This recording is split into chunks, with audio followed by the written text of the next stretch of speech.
Recording होगी यहाँ पर। All right, let's continue. हम फिर से प्रारंभ करेंगे। We were talking about how to grow the church. और हमने इस बात को देखा कैसे कलीसिया की उन्नति होना चाहिए, उन्नति करना चाहिए। So first one is to have a vision of a large church. और एक बढ़ती हुई कलीसिया को दर्शन की आवश्यकता है। Then we said we should have a strong desire. और उसमें एक मजबूत इच्छा होना चाहिए। We must engage in prayer and spiritual warfare. और हमें क्या होना चाहिए, लगातार बेदारी के लिए उस बेदारी को पाने के लिए प्रार्थना और आत्मिक युद्ध के मैदान में आत्मिक लड़ाई को लड़ने के लिए तैयार Have होना। strong faith in God और परमेश्वर में एक मजबूत विश्वास को लाना and a strong fellowship with the Holy Spirit. और एक मजबूत संगति पवित्र आत्मा के साथ।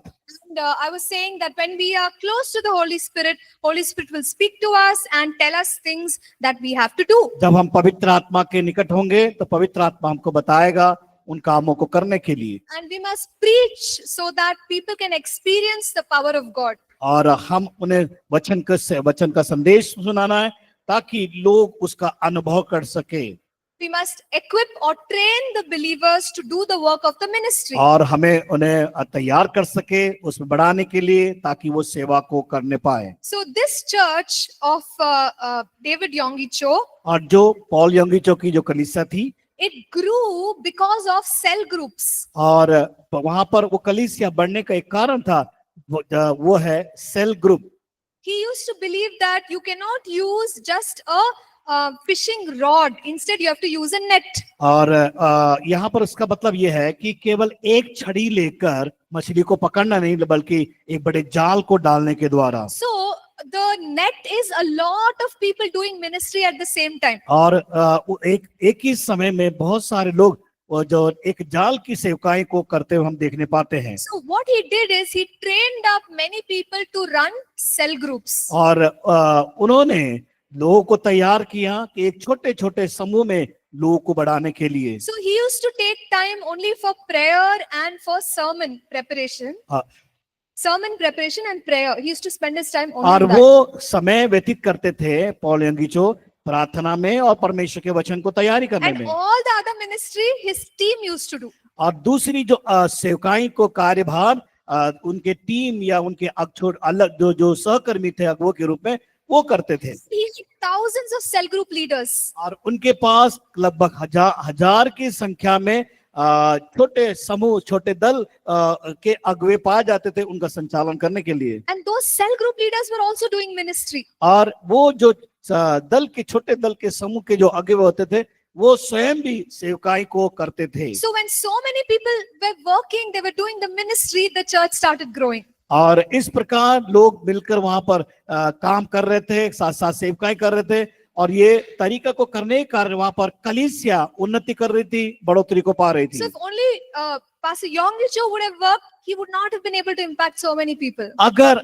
पॉल यंगी चो अकेले काम करते होते तो दूसरे लोग पर प्रभाव नहीं पड़ता। But because he had so many people serving, the church started growing. और वहां पर बहुत सारे लोग वहां पर सेवा करते थे जिसके कारण कलीसिया की बढ़ोतरी हुई। And this was one thriving church in Korea. और ये देखते हैं कि एक बड़े ये दक्षिण कोरिया में एक बढ़ोतरी को प्राप्त करते हुए देखने वाली कलीसिया। So I don't know how many of you feel called to plant churches. और मुझे नहीं मालूम कितने लोग कलीसिया की स्थापना करने के लिए आप बुलाए गए हो। But these principles are so helpful. लेकिन ये सिद्धांत आपके लिए बड़ा लाभकारी होगा। Okay, it's very encouraging when we are doing ministry. और जब आप ये बड़ा हमें प्रोत्साहन का कारण बनेगा ये जब हम सेवकाई को करते हैं। So now we will move to another topic.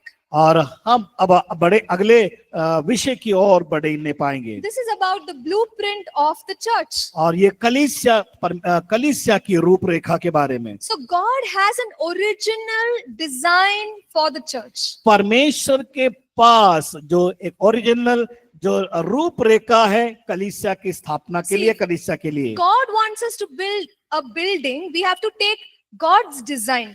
और परमेश्वर चाहता है उसका भवन का निर्माण करे और उसके रूपरेखा के अनुसार। So if I make something else, God will say, what is this?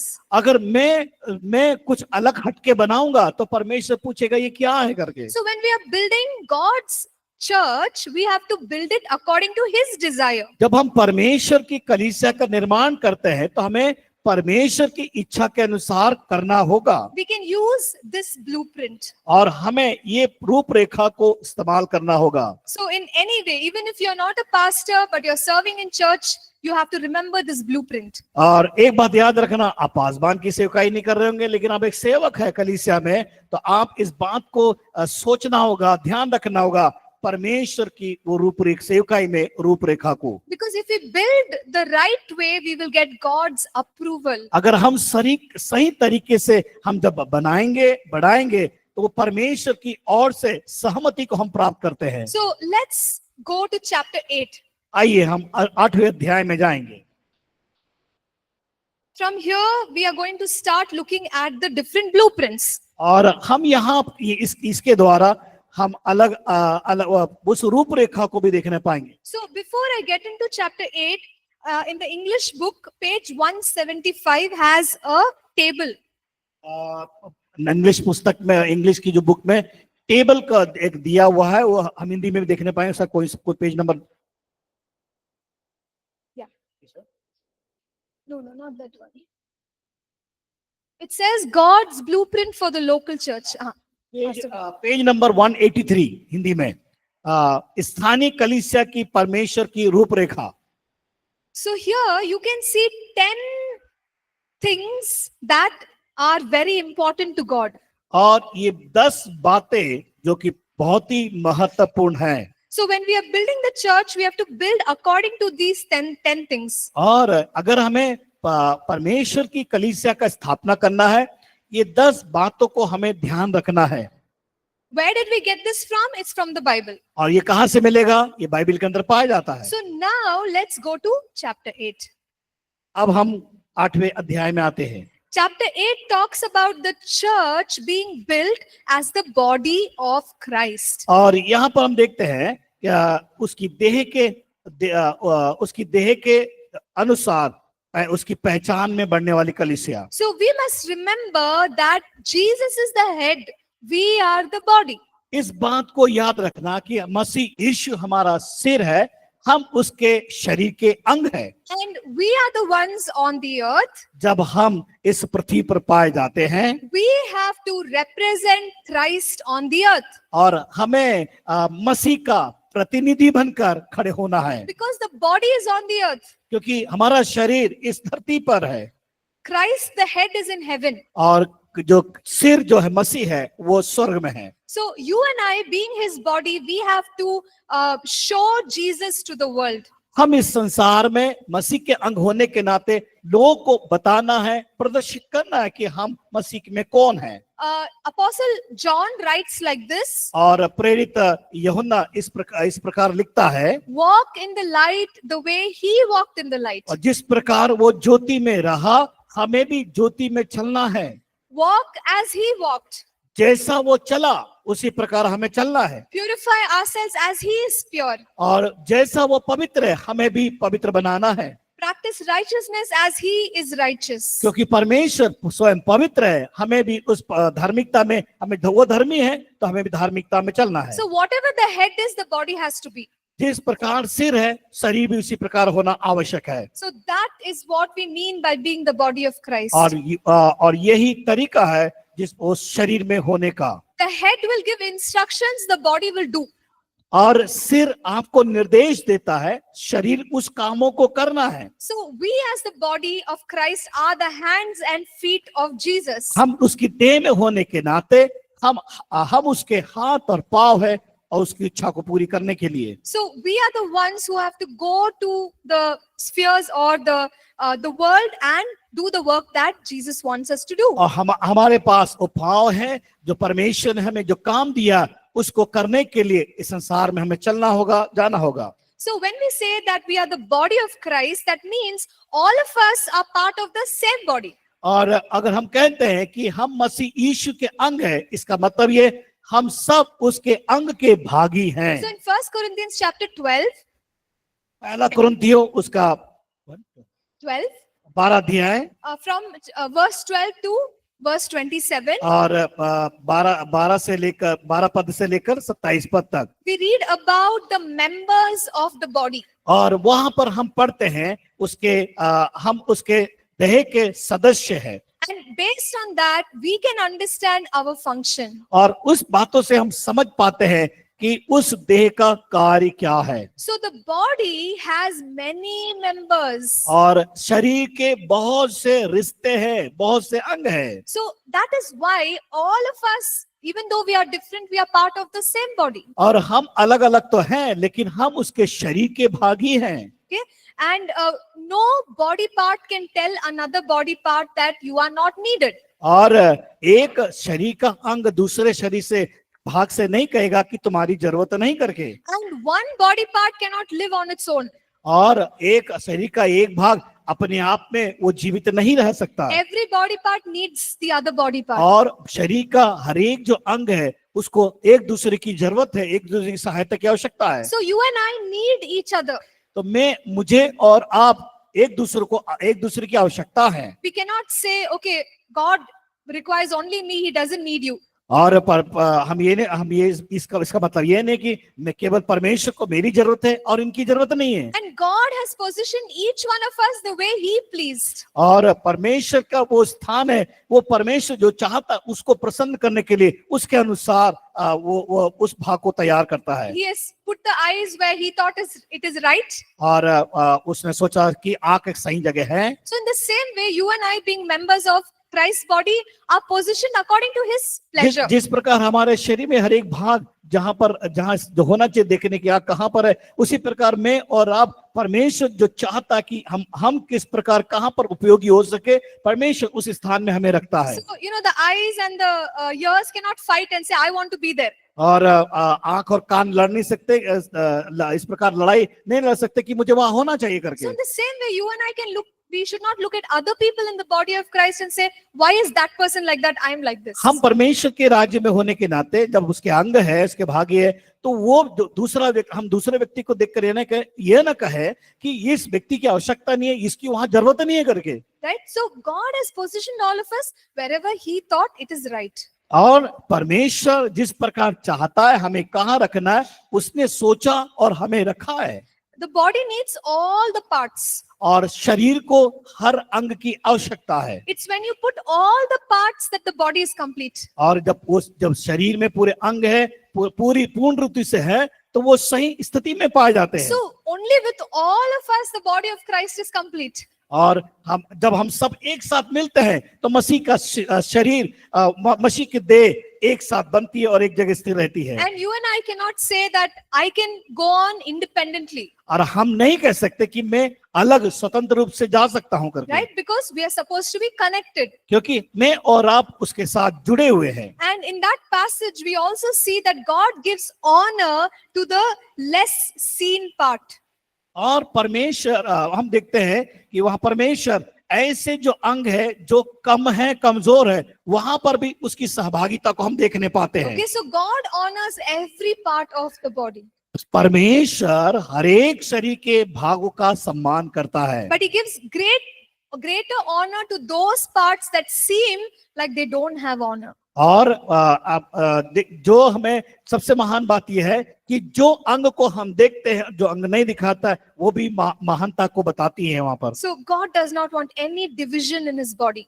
परमेश्वर कभी नहीं चाहता कि हमारे जो उस अंग में, उस शरीर में किसी प्रकार का विभाजन को होते हुए। Okay, so now what can we do practically with this understanding? और हमें प्रायोगिक तौर से समझकर किस प्रकार हमें काम करना चाहिए। So because we are the body of Christ, our identity is in Christ. और जब हम मसीह में हैं, देह में हैं, तो हमारी पहचान उसमें पाई जाती है। So we have to teach believers about their identity in Christ. और हम विश्वासी को इस बात को सिखाना है कि वो मसीह की पहचान में है, यीशु मसीह की पहचान में है। So when we say that we are the body of Christ, we are in Christ, we have to talk about a strong relationship with Christ. जब हम कहते हैं कि मसीह में है, मसीह हमारे अंदर है, तो हमें उस विषय पर एक मजबूत रिश्ता को कायम करने के लिए मजबूती को उसके बारे में हम लोगों को बताना बहुत When we जरूरी है। say that we are the body of Christ, we have to represent Christ because the world can see the body.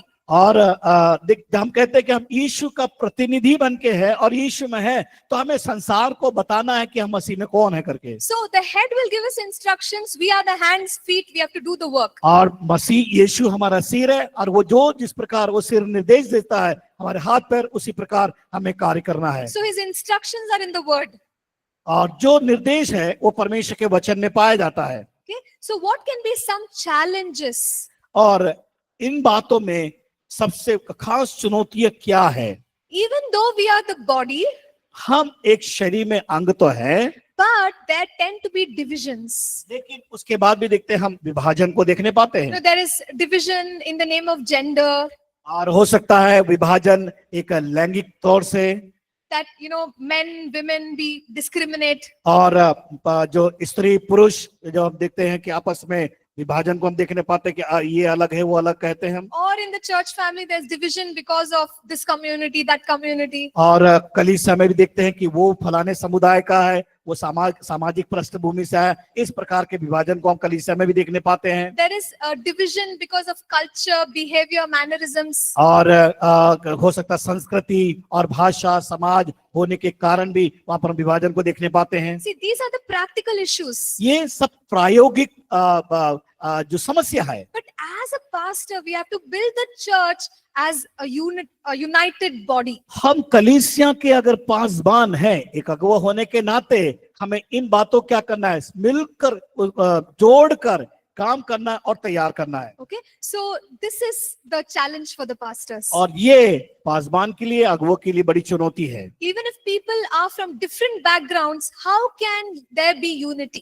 और अगर मान लीजिए अलग अलग समुदाय के लोग वहां पाए तो किस प्रकार एकता को वहां पर कायम कर सकते हैं। Okay, the next problem is that when people realize they are the body of Christ, they don't want to belong to any local church. और अगर वो दूसरी खास बात है कि वो मसीह यीशु के शरीर के अंग तो है, लेकिन वो They don't want to belong to local हाँ, church. वो स्थानीय कलीसिया के साथ जुड़ना नहीं चाहते। Because their understanding is I'm already part of the body. वो उनकी समझ क्या है कि मैं स्वयं मैं अपने आप में मसीह के साथ उसकी देह में जुड़ा हुआ हूँ। But as a member of Christ's body, if they're not committed to a local family, then like a body part, they're just floating or they're going here and there. और जिस प्रकार शरीर जो तैरता है अलग अलग स्थानों में, वो सोचते हैं उसी प्रकार है, हमको कोई मतलब नहीं स्थानीय कलीसिया से, वो भटकते फिरते रहते हैं। Okay, so the first part of the blueprint is the church should be the body of Christ. पहला जो परमेश्वर की रूपरेखा जो है Body of Christ. कि हम मसीह की देह में है। So as pastors, as those of us doing ministry, we जो- should build the church as the body of Christ. जो कलीसिया की स्थापना में लगे हुए हैं, जो पासबान है, उनकी जिम्मेदारी है कि वो जो कलीसिया जो मसीह की देह में उसको बढ़ाने के लिए उनका काम उस कार्य को करना है। Okay, the second way in which part of the blueprint is the family of God. और दूसरा जो हम रूपरेखा देखते हैं कि परमेश्वर के परिवार के रूप में। So we have just moved to chapter 9.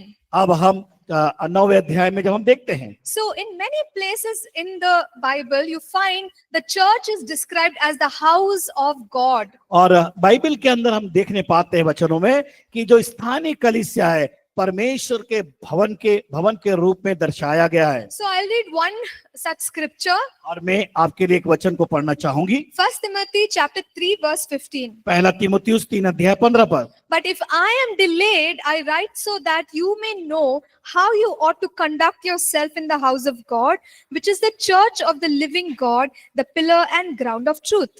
कि यदि मेरे आने में देर हो तो जान ले कि परमेश्वर का घर जो जीवित परमेश्वर कलीसिया है और जो सत्य का खंभा और नींव है, उसमें कैसा बर्ताव करना चाहिए। House of God means family. और परमेश्वर का घर मतलब परिवार। That house comes from the term oikos in Greek language. और ये जो शब्द आइकोस शब्द से यूनानी शब्द से आया हुआ है, It just means that the church is God's family.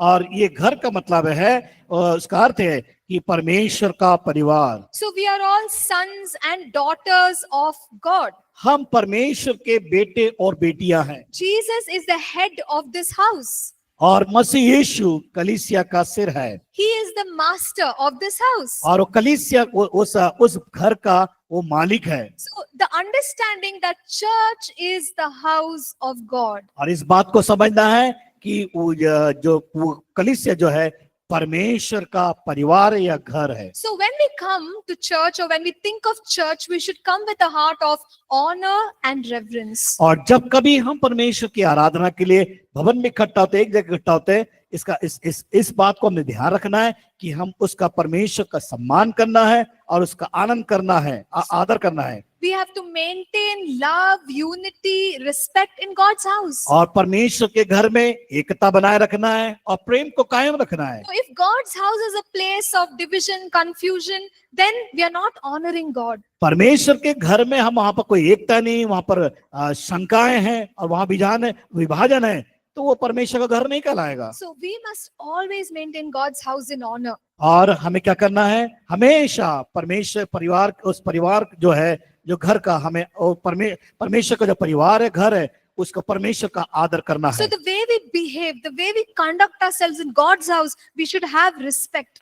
हमें क्या करना है, जब आचरण व्यवहार करते हैं, इस बात को याद रखना है कि परमेश्वर का सम्मान और आदर करते हैं। Okay. Now the second way in which we understand this is we must understand that there are boundaries between the natural and the spiritual. और इस बात को देखना है कि स्वाभाविक और आत्मिक के मध्य में सीमाएं हैं। So when we say that we are a family, we are a spiritual family. और जब हम परिवार कहते हैं तो हम आत्मिक परिवार हैं, God has also given us natural family. और साथ साथ में परमेश्वर ने हमें स्वाभाविक या प्राकृतिक परिवार को भी दिया है। So when Paul writes to the Thessalonians, he says that I never took advantage of you. और थिस्सलुनीकी कलीसिया को पत्र लिखकर पौलुस बताता है, मैं उस बात के लिए मैं अपने आप को वहां पर उसका मैं एडवांटेज नहीं लेना चाहता हूं। मैं He worked hard and he did not try to collect people's contributions. उसने वहां पर कठिन परिश्रम किया और वो लोगों से एक लोगों के द्वारा उसने इकट्ठा को किया। So this simply means that just because people are our spiritual brothers and sisters, we can't take advantage of them. और इस बात को याद रखना, जब हम मसीह में भाई बहन हैं, हम परिवार के लोग हैं, तो हमें उसका हम किसी रीति से अपने आप में लाभ को नहीं लेना है। So the rights, privileges of a natural family are different from spiritual family. और जब हम परिवार में होते हैं, स्वाभाविक तरह से जिस प्रकार हम सम्मान को पाते हैं, आदर को पाते हैं, उसी प्रकार आत्मिक हमारा परिवार, ये दोनों में अंतर पाया जाता है। So just because somebody is my spiritual sister, I can't say give me all your things, you're my sister, give. अगर मान लीजिए आत्मिक दोस्त से मेरी बहन है, तो इसका मतलब ये नहीं कि जिसके पास जो कुछ सब कुछ सामग्री है वो सब कुछ मेरा करके नहीं कह सकते हम। So we can't say, oh, you're my spiritual brother, I'll come to your house today. आज आप मेरे आत्मिक भाई है, तो आज मैं आपके घर में आऊंगी। You can't say no.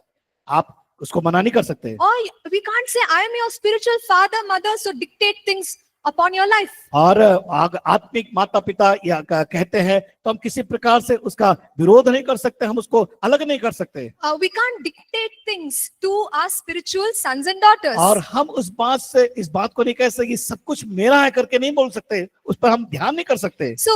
So-called spirituल parents should not control spiritual sons and daughters. और क्या करना है, आत्मिक पुत्र और पुत्री होने के नाते हमें कंट्रोल करना है। For example, sometimes spiritual fathers and mothers, they may say, I taught you everything, so you have to do what I tell you to do. उदाहरण के लिए कि आत्मिक पिता कहता है कि मैंने तुमको जो कुछ सिखाया है, और उसके द्वारा उसे जो कुछ सिखाया तुमने सीखा है, उसके द्वारा मुझे कुछ चाहिए करके। So the spiritual parents can put pressure and dictate personal decisions. कई बार क्या होता है कि व्यक्तिगत निर्णय के ऊपर थोप दिया जाता है। So the spiritual parent will say, marry this person, you have to marry that person. और आत्मिक व्यक्ति जो अगुवा या पिता होते हैं, वो कहते हैं, थोप देते हैं कि नहीं, तुमको इससे शादी करना है या इससे विवाह करना है। But as spiritual fathers, mothers, we cannot exercise rights beyond our boundaries. और इस बात को याद रखना, एक आत्मिक माता पिता या आत्मिक जन होने के कारण हम क्या बोलते हैं, किसी बात के लिए, किसी बात को लेकर उनको थोपना नहीं है, इस सीमाओं के बाहर हमें जाकर काम नहीं करना So है। natural family is different.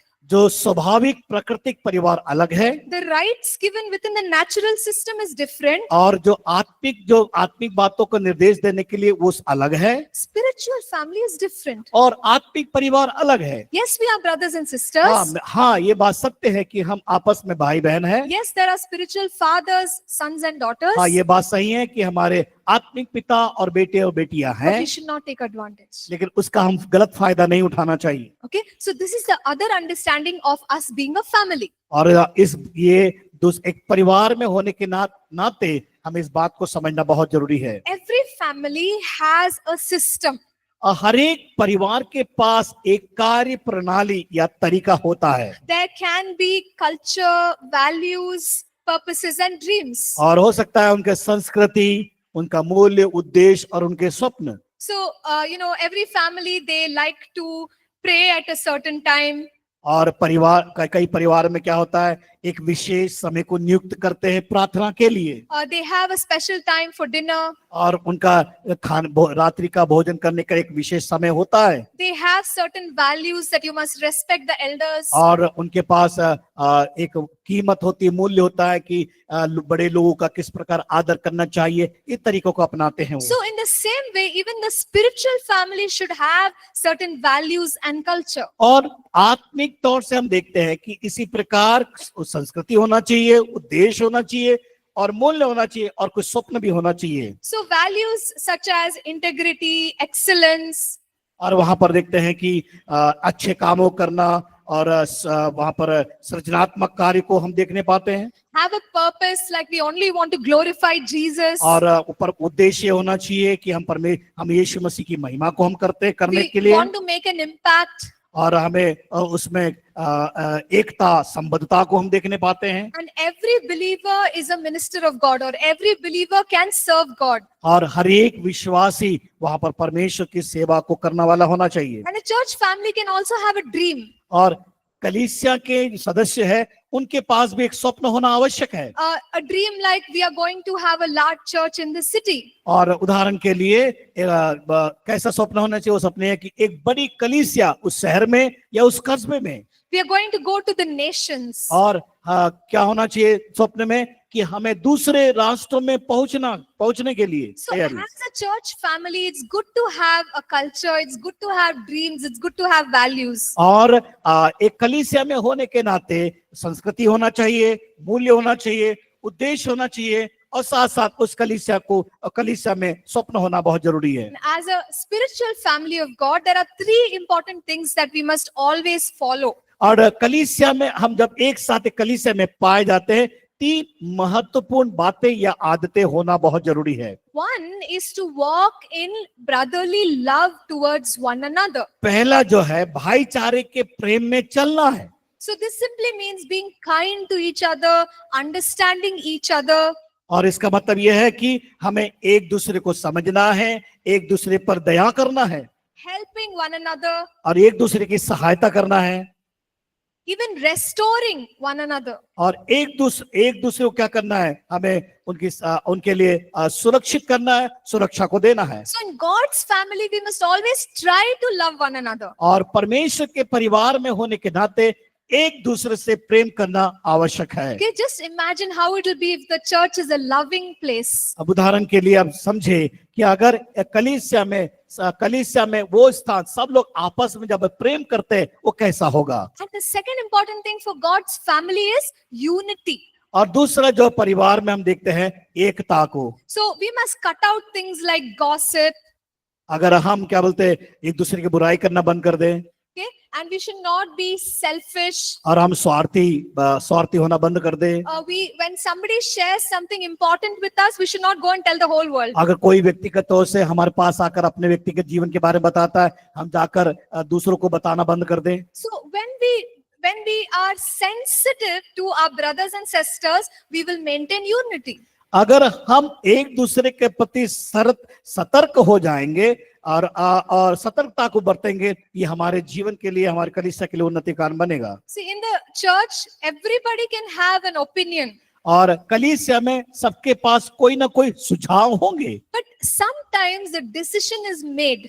और कई बार क्या होता है, निर्णय को लेना पड़ता है। But maybe you don't agree fully with that decision. हो सकता है आप उस निर्णय के साथ कई बार सहमति को प्रदान नहीं But करते, if it is a good decision, we have to flow together with और that decision. अच्छा निर्णय है तो हम एक साथ एक सहमति में आकर उस निर्णय के साथ जुड़ जाते हैं। Instead of that, we should not say, my opinion is not taken. और जब ऐसा जब काम होता है, ऐसी बातें होती है, तब हम इस प्रकार ना कहे कि मेरा अगर निर्णय लिया जाता तो कितना अच्छा होता। Okay, so maintain unity.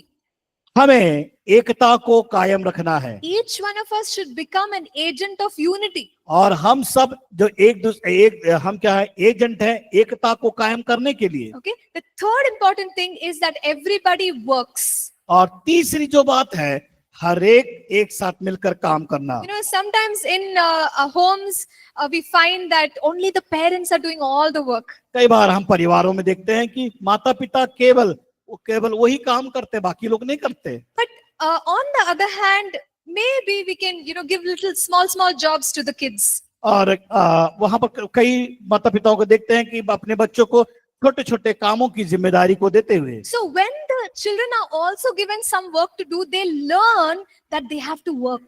जब छोटे बच्चों को कुछ काम दिया जाता है तो वहां पर क्या देखते हैं कि वो उन बातों को सीखते हैं, और सीखने के लिए उन्हें तैयार किया जाता है उस जिम्मेदारी के द्वारा। But if only the parents are doing the work, the child will be like, okay, help me, serve me all the time. और क्या होगा कि अगर माता पिता केवल उस जिम्मेदारी को लेके करते रहेंगे, बच्चे नहीं करेंगे, तो बच्चे क्या बोलेंगे, हाँ ठीक है, मेरी सेवा करो, मेरी मदद करो, मेरी जरूरतों को पूरा करो। So they develop that attitude.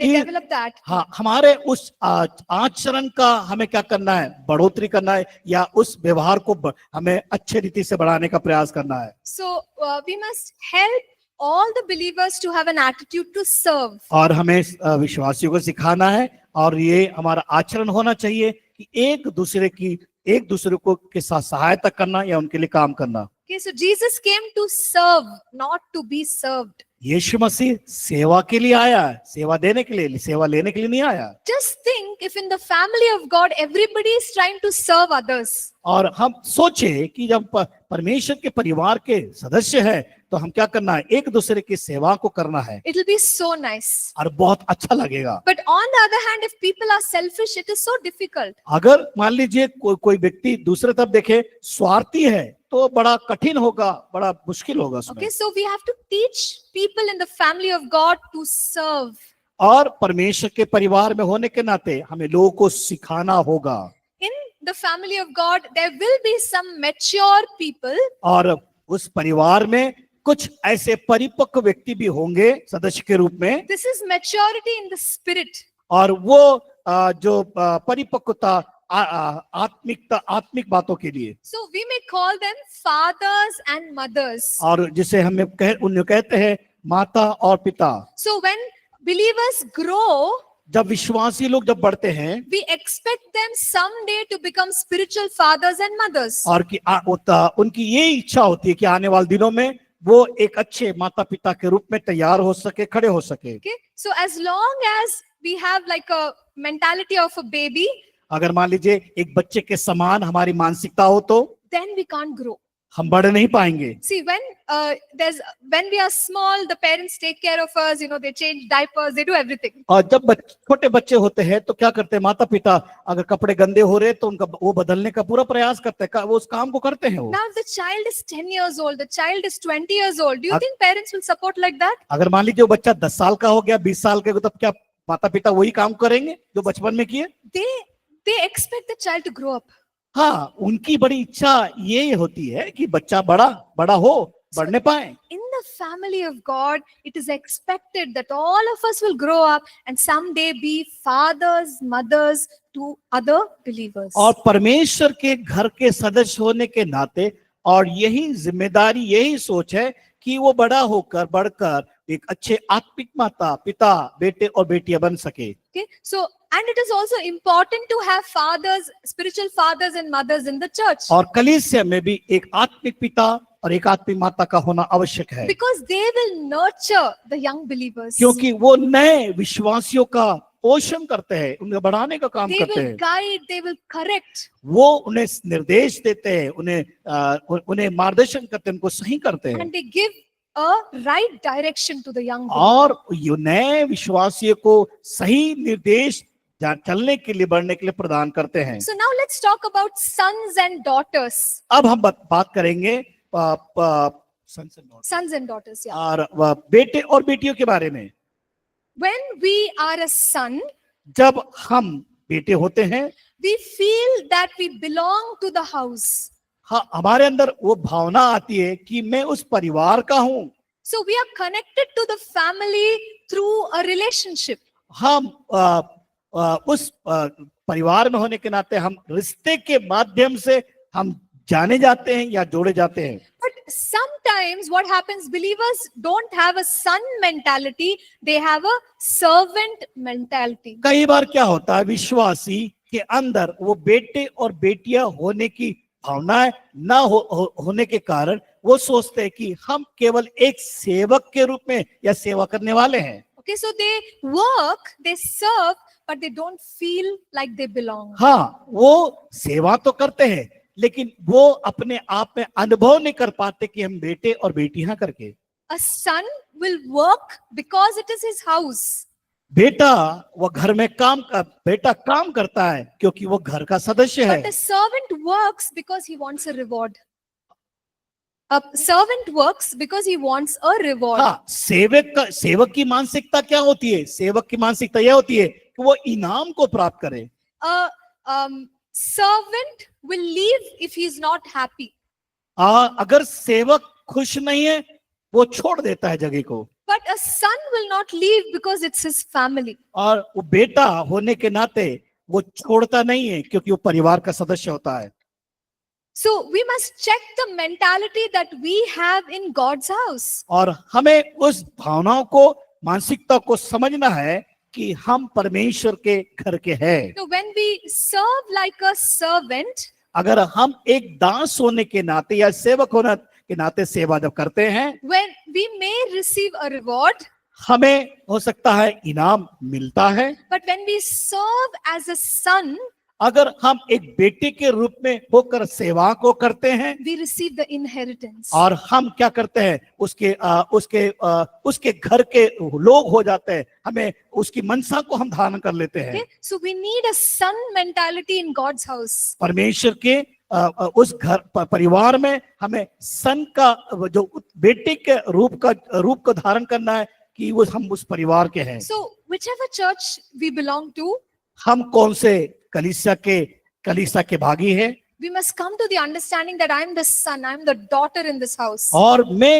अगर हम कलीसिया में हैं तो इस बात को समझना है कि मैं इस कलीसिया का बेटा और बेटी या परिवार के रूप में हम कह सकते हैं। Blessing which is on this house is my blessing. जो इस घर में आशीष है वो मेरे लिए है। So we will work for that church community with the right attitude. और सही मानसिकता के साथ मैं अपनी कलीसिया में सेवा को करूंगा, इस भावना को लेकर चलना है। Let's talk a little bit about the fathers and mothers. और हम और थोड़ा इस बात को देखेंगे एक माता पिता के बारे में।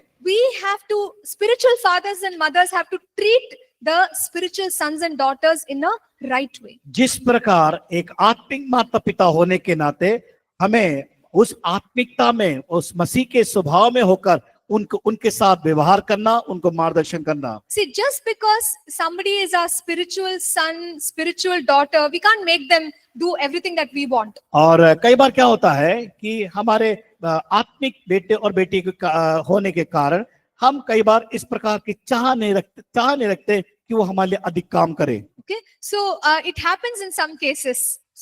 कुछ ऐसी बातें हैं जो समय आता है और होता है। So I was really shocked. I heard from one young person. मैंने एक जवान से मैंने इस प्रकार में सुनी। That young lady had gone to one place to learn about the Bible. और वो एक जवान स्त्री एक जगह परमेश्वर के वचन को सीखने को गई। And she told me that she and all her other students, और दूसरे जो उसके साथ थे, जो विद्यार्थीगण थे, they were asked to do a lot of cleaning and all of that. और उन्होंने उससे कहा कि उसको वहाँ के साफ सफाई के बारे में उनसे कहा। Yeah, I know that in all Bible colleges we train students for cleaning and stuff. हाँ, ये तो मैं जानती हूँ यहाँ पर कि जब विद्यार्थी लोग इस कॉलेज में होते हैं तो कितना कठिन होता है काम को, साफ सफाई को करना।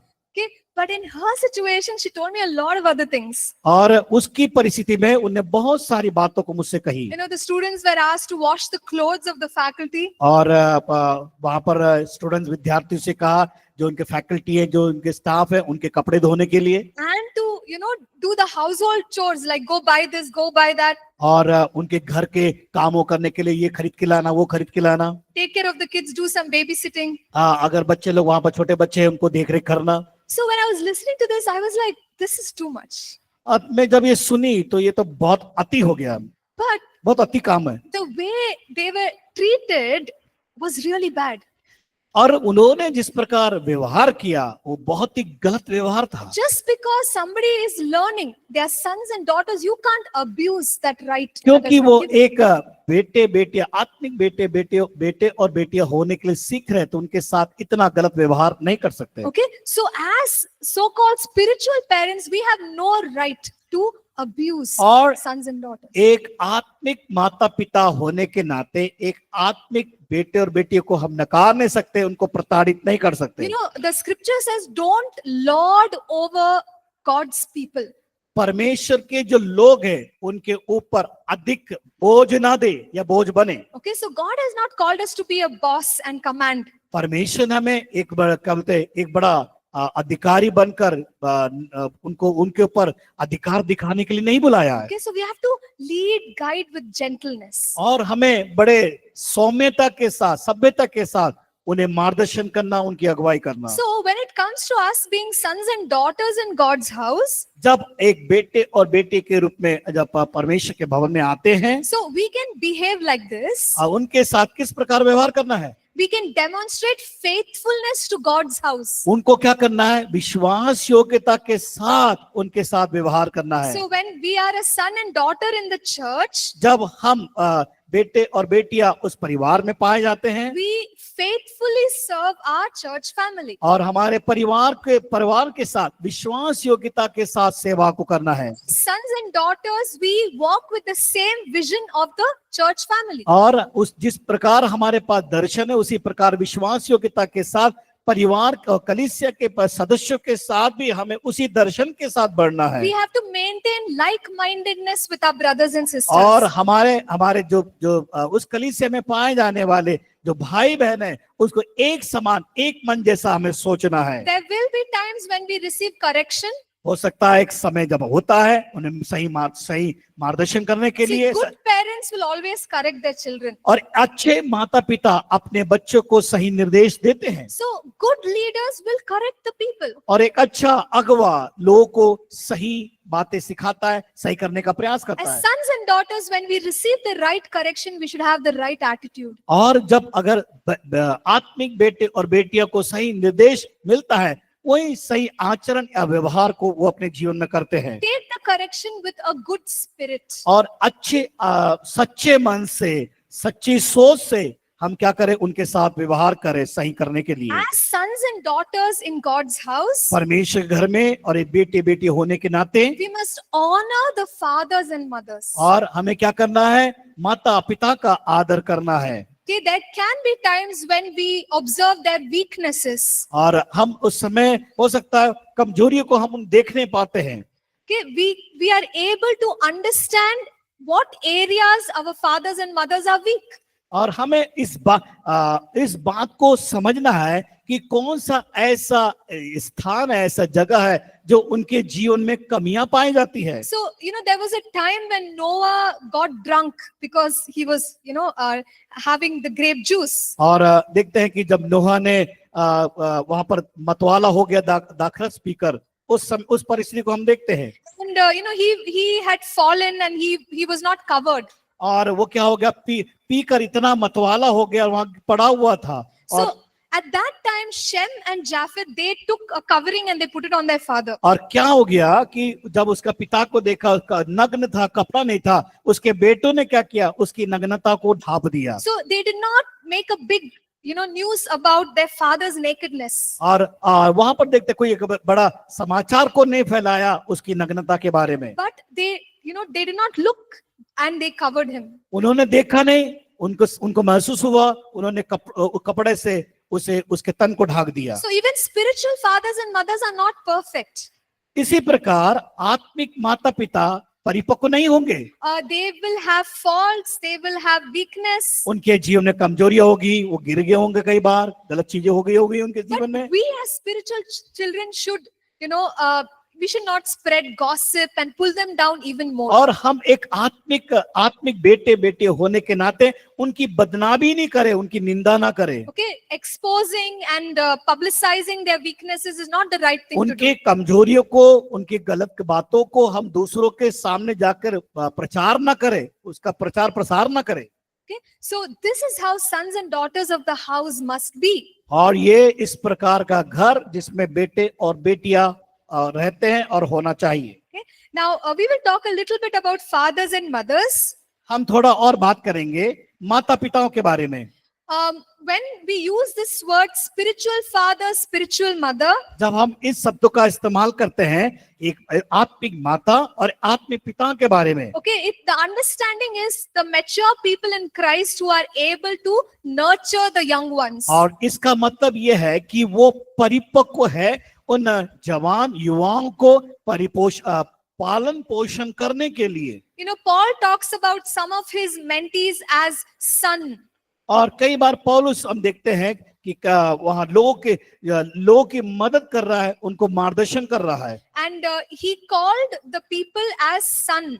और वो अब बेटे करके पुकार रहा है। So he had lots and lots of followers, people whom he was mentoring. और वहां पर बहुत से उसके साथ चलने वाले, उनके लोग उनके साथ रहने वालों को क्या कर रहा है, वो हमेशा बढ़ा रहा है, जिनके और उनके जो आत्मिक बेटे और बेटियां हैं। Okay, so a true spiritual father or mother will help a son, daughter grow up in their spiritual एक journey. सच्चा आत्मिक पिता क्या चाहता है कि उसके बेटे और बेटियां उन्नति आत्मिक विरासत को पाकर आत्मिक विरासत में वो बढ़ते जाए और उन्नति करते जाए। A true spiritual father will leave behind a spiritual legacy for his children. और क्या करता है, एक आत्मिक पिता और माता होने के नाते बच्चों को उस विरासत में बढ़ने के लिए, उस विरासत को पाने के लिए छोड़ देता है। Okay, of course they may not be perfect, हो सकता है वो परिपक्व नहीं होंगे, but